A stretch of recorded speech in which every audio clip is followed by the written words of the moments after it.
It started like any other battle. The Israelites marched out to fight the Philistines, confident, proud, and sure of victory. After all, they were God's people. This fight should have been easy, but it wasn't.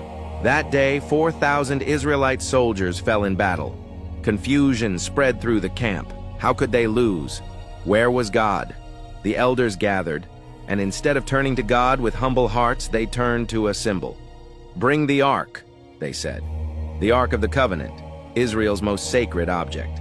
The box that held the 10 Commandments, the seat of God's presence between the cherubim. They thought if they brought the ark into the battlefield, victory would be guaranteed. But there was one problem.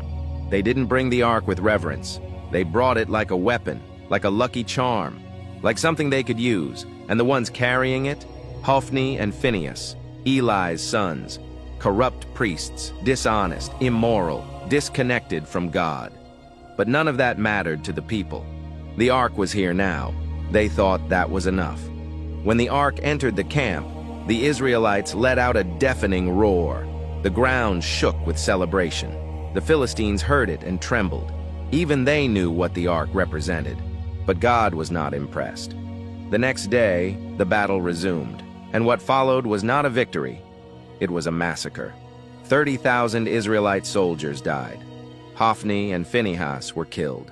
And the Ark of the Covenant, the symbol of God's glory, was captured by the Philistines. It was unthinkable. When a messenger ran back to Shiloh with the news, the city gasped. Eli, the high priest, old, blind, and waiting, sat by the gate. He didn't react when he heard about the deaths of his sons. But when he heard the ark had been taken, he fell backward, snapped his neck, and died.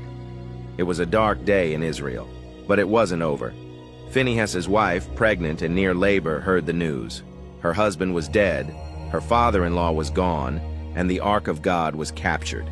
The shock sent her into early labor, and as she lay dying, she gave her newborn son a name, Ichabod. It means, "The glory has departed," because that's exactly what had happened. Israel had lost more than a battle. They had lost the presence of God. Not because God abandoned them, but because they had abandoned Him long before the war even began. They treated the ark like a prop in a play, something to pull out when things got tough. They thought the object would save them, while ignoring the God it represented.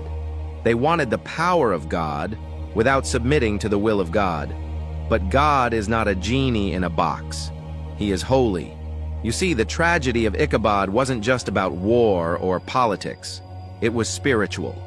It revealed the heart of a people who had drifted far from their God. So far, they didn't even realize the glory was gone until it was too late. And today, we must ask ourselves, are we doing the same? Are we using God when we're in trouble but ignoring Him when things are fine? Do we cling to symbols, crosses, routines, Sunday services, while our hearts remain far from Him? We don't need a box. We need His presence. Victory doesn't come from rituals or relics. It comes from a relationship, a daily walk, a surrendered heart. Let this be our prayer. Lord, I don't want Ichabod written over my life. I don't want to lose your presence while chasing my plans. Forgive me for the times I've tried to use you instead of serve you. Remind me that you are not a tool. I am your servant. I seek you, not just your blessings. Keep me close. Keep me humble. Keep me holy. Amen. If this story reminded you how vital God's presence is, don't scroll by. Drop "Abide with me, Lord" in the comments if you're saying, "Lord, don't let your glory depart from me."